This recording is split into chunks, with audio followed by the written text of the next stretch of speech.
ایک بار کی زیارت کے موقع پر اللہ کے پاک رسول صلی اللہ علیہ وآلہ وسلم نے ارشاد فرمایا کہ میری امت نے میرے دین کو ڈھا دیا، میری امت نے میرے دین کو ڈھا دیا۔ بہت مغموم شکل میں نظر آیا اور ایک ایسے مکان میں نظر آیا جس کی چھت گر چکی تھی، اور اس موقع پر آپ نے یہ جملہ ارشاد فرمایا بڑے غم کے ساتھ اس بندے سے کہ میری امت نے میرے دین کو ڈھا دیا۔ اور دوسری بار پھر تھوڑی دن کے بعد پھر زیارت نصیب ہوئی تو اس بندے کے کہنے کے مطابق رحمت دو عالم صلی اللہ علیہ وآلہ وسلم نے جو جملہ ارشاد فرمایا وہ کچھ اس طرح کا تھا کہ میرے اپنوں نے مجھے چھوڑ دیا، میرے اپنوں نے مجھے چھوڑ دیا، میرے اپنوں نے مجھے چھوڑ دیا۔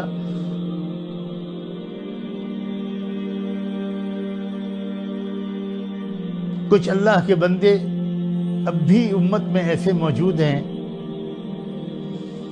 جنہیں وقتاً فوقتاً یا کبھی کبھی کہہ لیجئے کہ رحمت دو عالم صلی اللہ علیہ وآلہ وسلم کی زیارت اور ہم کلامی کی دولت نصیب ہو جاتی ہے۔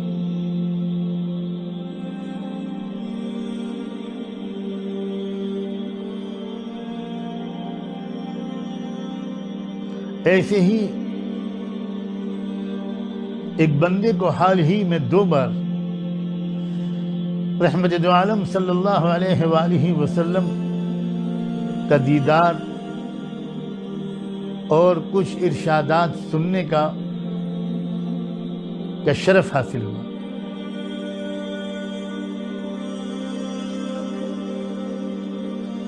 میری زبان لڑکھڑا رہی ہے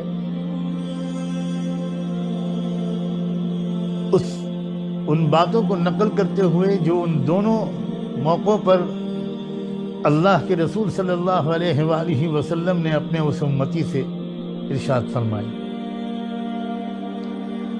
لیکن امانت کے طور پر آپ تک پہنچانے کی کوشش کرتا ہوں، اور اللہ کرے سچے دل سے میں سب سے زیادہ اپنے آپ کو ہی اس کی وجہ اور مخاطب سمجھ سکوں کسی ریاکاری کے بغیر۔ ایک بار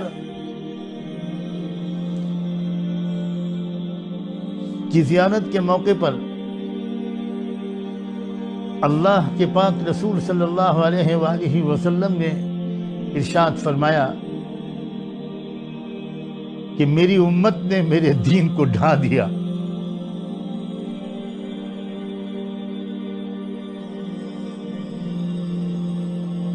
میری امت نے میرے دین کو ڈھا دیا۔ بہت مغموم شکل میں نظر آیا اور ایک ایسے مکان میں نظر آیا جس کی چھت گر چکی تھی،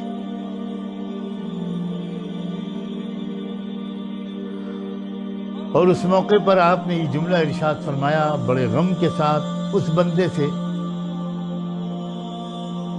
کہ میری امت نے میرے دین کو ڈھا دیا۔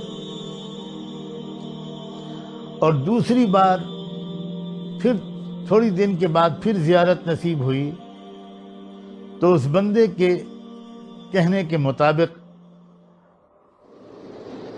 رحمت دو عالم صلی اللہ علیہ وآلہ وسلم نے جو جملہ ارشاد فرمایا وہ کچھ اس طرح کا تھا کہ میرے اپنوں نے مجھے چھوڑ دیا، میرے اپنوں نے مجھے چھوڑ دیا، میرے اپنوں نے مجھے چھوڑ دیا۔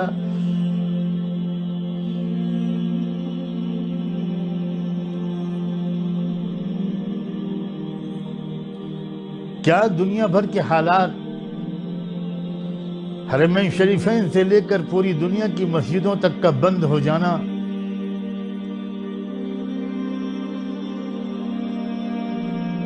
کیا اس بات کی دلیل نہیں ہے کہ رب ہم سے راضی نہیں ہے؟ رب ہم سے راضی نہیں ہے۔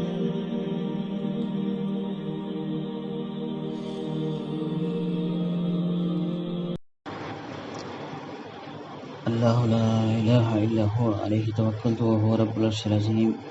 ان اللہ و ملائکتہ یصلون علی النبی یا ایھا الذین آمنوا صلوا علیہ وسلموا تسلیما اللہم صل علی سیدنا محمد وعلی آل سیدنا محمد کما صلیت علی ابراہیم وعلی آل ابراہیم انک حمید مجید اللہم بارک علی محمد وعلی آل محمد کما بارکت علی ابراہیم وعلی آل ابراہیم انک حمید مجید۔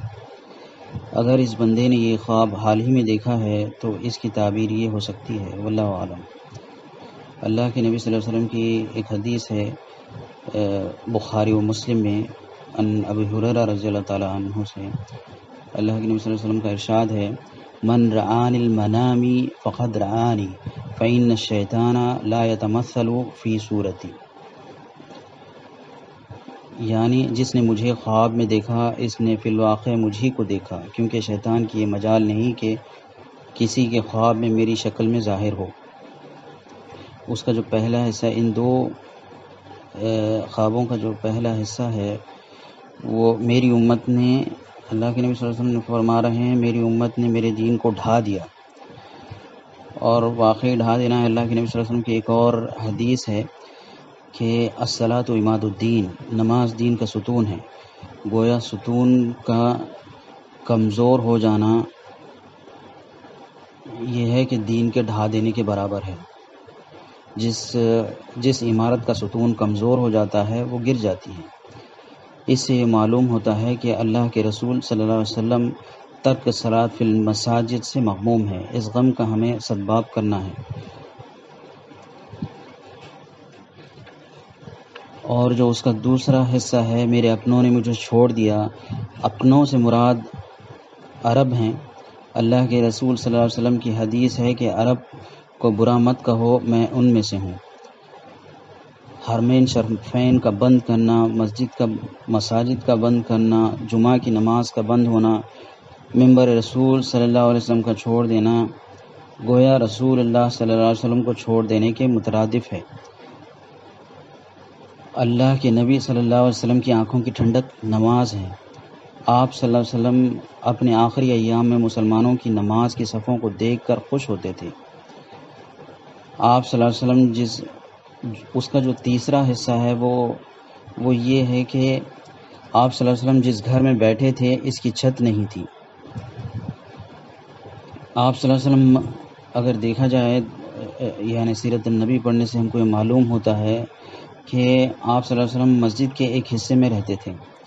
مسجد کا خراب کرنا، لوگوں کو اللہ کے گھر کو جانے سے روکنا، گویا اللہ کے رسول صلی اللہ علیہ وسلم کے گھر کو خراب کرنا ہے۔ اللہ ہمیں اس سے محفوظ رکھے۔ اللہ تعالیٰ کا قرآن میں سورہ بقرہ میں 114 نمبر کی آیت میں ارشاد ہے، وَمَنْ أَظْلَمُ مِمَّنْ مَنَعَ مَسَاجِدَ اللَّهِ أَنْ يُذْكَرَ فِيهَا اسْمُهُ وَسَعَىٰ فِي خَرَابِهَا أُولَٰئِكَ مَا كَانَ لَهُمْ أَنْ يَدْخُلُوهَا إِلَّا خَائِفِينَ لَهُمْ فِي الدُّنْيَا خِزْيٌ وَلَهُمْ فِي الْآخِرَةِ عَذَابٌ عَظِيمٌ۔ اس شخص سے بڑھ کر ظالم کون ہے جو اللہ کی مسجدوں میں اللہ کے ذکر کیے جانے کو روکے اور ان کی بربادی کی کوشش کرے۔ ایسے لوگوں کو خوف کھاتے ہوئے ہی اس میں جانا چاہیے۔ ان کے لیے دنیا میں بھی رسوائی ہے اور آخرت میں بھی بہت بڑا عذاب ہے۔ وآخر الدعوانا الحمد للہ رب العالمین۔